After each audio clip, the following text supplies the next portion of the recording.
Oğlumun bazası bu. Bilmiyorum ya, bu arada evde artık yaşaması zorlaştı yani. Biz evde dururken sürekli çocuklar gözümüzün önüne geliyor. Biz burada büyüttük onları. Bu yaş işte bu hale getirdik. Sanki kendileri büyütmüşler gibi çocuklarımızı aldılar, götürdüler. Evi bomboş kaldı.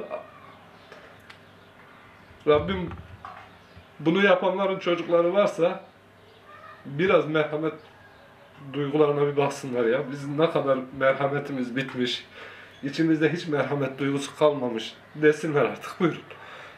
Bu çocuklarımın odası. 2 tane çocuğum burada kalıyor.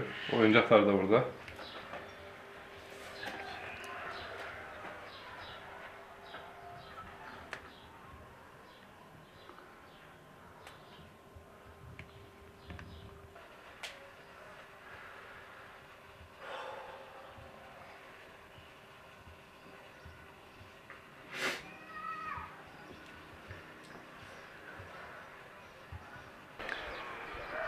Ben çocuklarımdan 3 ay ayrı kaldım. Ben çok perişan oldum. Küçücük bebeğimle. Yağmur demedim, kış soğuk demedim. Onların yanına gittim geldim. Çocuklarım her gittiğimde çok sevindim. Gösterdiler.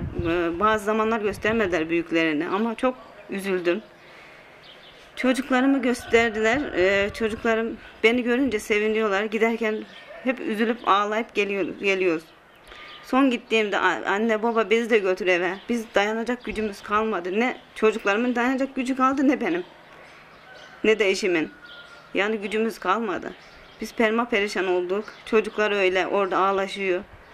Ne kadar iyi bakılsa da bir çocuklara annesinin babasının yanındaki gibi huzurlu değil çocuklar. Çocuklarım zapsayıf kalmış. Çocuklarım sürekli hasta oluyor. Hep grip. Hep boğazları ağrıyor. Benim çocuklarım o kadar hasta olmazdı. Benim çocuklarım yani annenin babanın yanındaki gibi huzurlu değil çocuklarım. Ben evimde dedim geçen kendilerine o kadar dedim okul diyorsunuz. Gelip buradan götürüp çocuklarıma, benim burada da okul var. Çocuklarımı burada da gönderebilirim. Ama bana bir çocuklarımızı alacağınıza dair bir yazı kağıt gelmedi. Bir delil yok. Bizim hiçbir suçumuz yok. Biz bir Müslümanız. Ben bir kuş gibiyim. Yaralı kuş. Çocuklarımı, yavrularımı ayırdılar. Kanatlarım kırık. Ben böyle küçücükten çocuğumu büyüttüm. Uykular uyumadım. Yemedim, yedirdim. Hepsini yanımdan aldılar. 5'ini birden.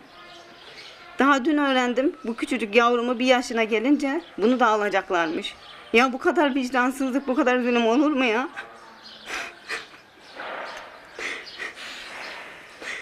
Geceleri uyku uyuyamıyorum. Uykularım kaçıyor. Çocuğumu gerektiği gibi bakamıyorum. Ayakta durmaya çalışıyorum. Dimdik durmaya çalışıyorum. Tek çocuklarımın yanına gidip gelip annemi dik görsünler, beni dik görsünler diye. Beni dik görsünler, onlar yıkılmasın.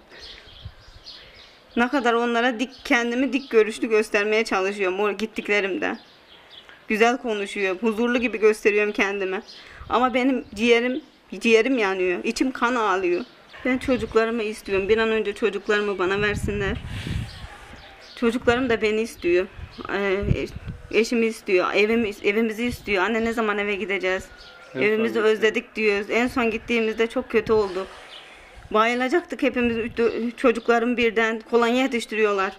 Çocuklarımı susturamıyorum. Kendimi bıraktım. Çocuklarımı gözyaşlarından susturamıyorum. Onlara güzel şeyler anlatıyorum. Moral vermeye çalışıyorum. Çocuklarım diyor anne ben hiçbir şey istemiyorum. Ben parklara gitmek istemiyorum. Yaylalara gitmek istemiyorum. Denize gitmek istemiyorum. Sadece sizi istiyorum diyor. Çocuklarım yani o an olsaydınız yanımda çekseydiniz yani buna ben bilmiyorum. Yani vicdansız yani vicdansızlar bunu böyle yapar. Ben çocuklarımı istiyorum. Bir an önce bu zulmü sonlandırın. Dayanamaz oldum. Ben kollarım kırık, kanatlarım kırık bir halde çocuklarımı ben istiyorum. Çocuklarım gelirse ben tekrar çocuklarımın eğitimine gerekli çabalar göstereceğim Allah'ın izniyle. Tabii ben sabrediyorum. Ama ben artık gücüm kalmadı. Çocuklarıma da gücü kalmadı. Yani çocuklarımı bir an önce istiyorum. Allah için çocuklarımı geri versinler bana. Ben Aile Bakanlığı'na sesleniyorum. O da bir kadın, o da bir anne. O da bir merhametli. Merhametli bir annedir inşallah. Yani artık çocuklarımızı verin. Duyun bizi ya. Duyun. Lütfen duyun bizi. Allah için çocuklarımı bana verin. Ben artık çok zor konuşuyorum. Yani güçlük çekiyorum. Yutkunmakta. Yani çok kötü oldum. Ne bileyim hiç yani çeviremez oldum lafı. Unutuyorum her şeyleri. Kafamda toparlayamıyorum. Yani ben anlamıyorum.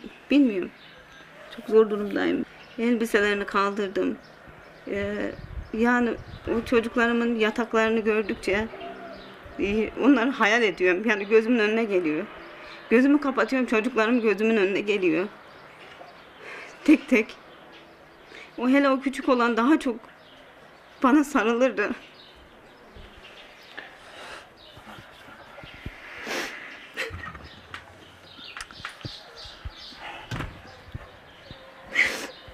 Çocuklarımla ilgili görüş kararı çıktıktan sonra hiç aksatmadan çocuklarımın yanına gidip geliyorum. En son işte çocuklarıma gittiğimde çocuklarım işte bana sarılıp bırakmadılar. İşte eve gitmek istediklerini söylediler. Artık yani bu zulüm bitsin. Yani bu zulmü bitirin. Bize çocuklarımızı geri iade edin. Biz çocuklarımızın eğitimi için gerekli olan şeyi yapmak için elimizden gelen her şeyi yapacağız. Yani annenin babanın yanında olmayıp dışarıda hasta olan çocuk burada daha çok uykularımızı kaçırıyor. Ne bileyim ya, Allah hiçbir Müslümanın başına böyle bir şey vermesin. İmtihan, çok zor bir imtihan. O yüzden biz artık çocuklarımızı istiyoruz. Yani yeter. Yani bu kadar bu zulmü sonlandırın. Yani bırakın artık bu zulmü sonlandırın. Verin, ondan sonra artık bizlere gözetim altında mı tutuyorsanız. Yani bir bakın. Biz çocuklarımız bizi seviyor muymuş, sevmiyor muymuş? Biz çocuklarımıza kötü ahlak mı öğretiyormuşuz? Bunu takip edin. Takibin sonucunda karar verin. Dünyanın her yerinde ev okulu var. İsteyen istediği gibi çocuklarını evlerinde yetiştirebiliyor devletin gözetimi altında. Gelsinler, devletin gözetimi altında evimde çocukları ben yetiştirip yetiştirmediğimi kontrol etsinler. Ben evimde çocuğumu yetiştirmek istemem, suç mu?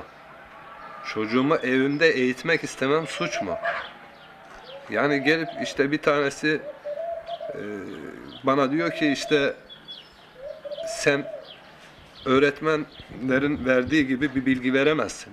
İşte öğretmenlerin söylediği bir bilgi veremezsin. Tamam, öğretmen olan kişiyi getirir, evimde ders veririm. Çocuklarıma eğitim verdirtirim.